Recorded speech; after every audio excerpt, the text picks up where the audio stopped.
Antonio, tienes la palabra. Muchas gracias, Ramón.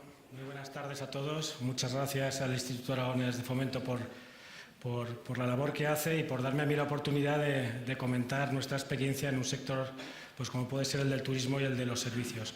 La verdad es que yo no me he traído ningún tipo de foto de montañas y de nieve porque seguramente me prestaríais poca atención y más ahora que ha empezado a nevar y las montañas están muy bonitas, ¿no?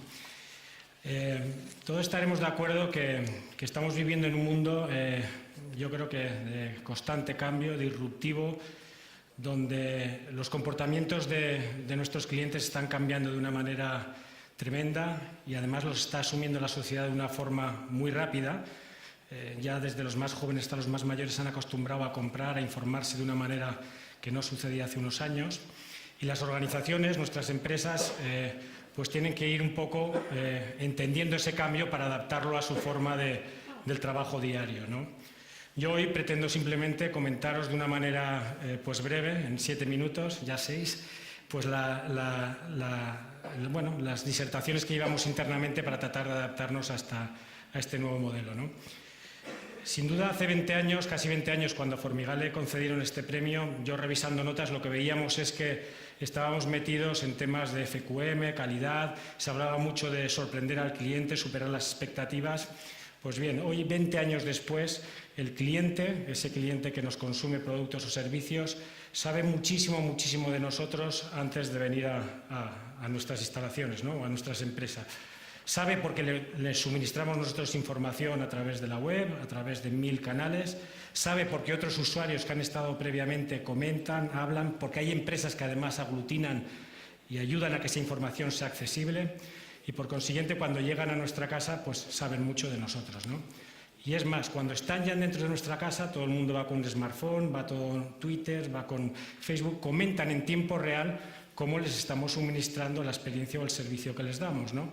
Por consiguiente, esto requiere pues, un grado de honestidad tremenda y no nos podemos permitir muchas veces desequilibrios entre lo que decimos que hacemos y lo que realmente hacemos, ¿no?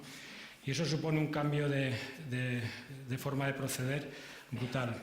Pero no solo eso, es que además luego se van y siguen comentando sobre nosotros. Y ahí está el ejemplo de TripAdvisor, de Netflix, de 1000 compañías que han hecho de esto un modelo de negocio porque ya los clientes los tenemos metidos dentro de nuestra casa, ¿no? Es decir, cuando nos dicen vamos a darle voz al cliente, no, el cliente ya ha tomado voz, el cliente está dentro de nuestras casas y muchas veces mediatiza las decisiones que tenemos que ir tomando, ¿no? Y eso es algo que realmente ha revolucionado de una manera clara la forma de entender de cualquier empresa del sector servicios y más en turismo, donde sin duda no vendemos o suministramos servicios. Sin duda lo que suministramos es experiencias. Y eso ya hasta los que venden coches, hasta los que venden otro tipo de productos casi industriales lo han entendido. Y si no hablamos de experiencia, si no hablamos del corazón de los clientes, pues es realmente difícil que podamos triunfar en esto. Es decir, el cliente ya ha tenido voz. Y eso es un reto apasionante y una oportunidad tremenda para todas las organizaciones que nos dedicamos a esto. Solo que al cliente no le podemos dejar de una forma sin controlar dentro de esta organización, sino que tenemos que aprender a gestionarlo, a ir por delante. Tenemos que hacer que el cliente trabaje con nosotros, que trabaje para nosotros. Lo que no podemos hacer es que otros lo hagan o dejar aquello sin estudiarlo, ¿no?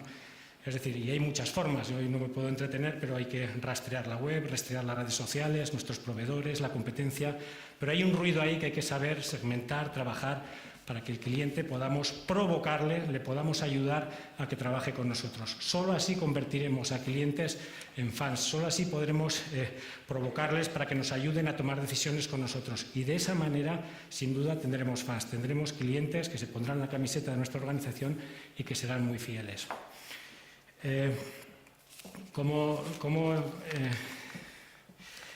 Decir simplemente que estas experiencias, estos clientes, son una parte muy importante, pero hay que hablar también de cómo estamos preparadas nuestras organizaciones o nuestras empresas para afrontar esto, ¿no?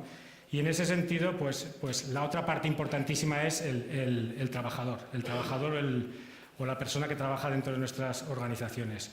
Nosotros básicamente desde la captación, desde la selección del personal, nos basamos en 7, he traído 7, que parece que es un poco el número de hoy, ¿no?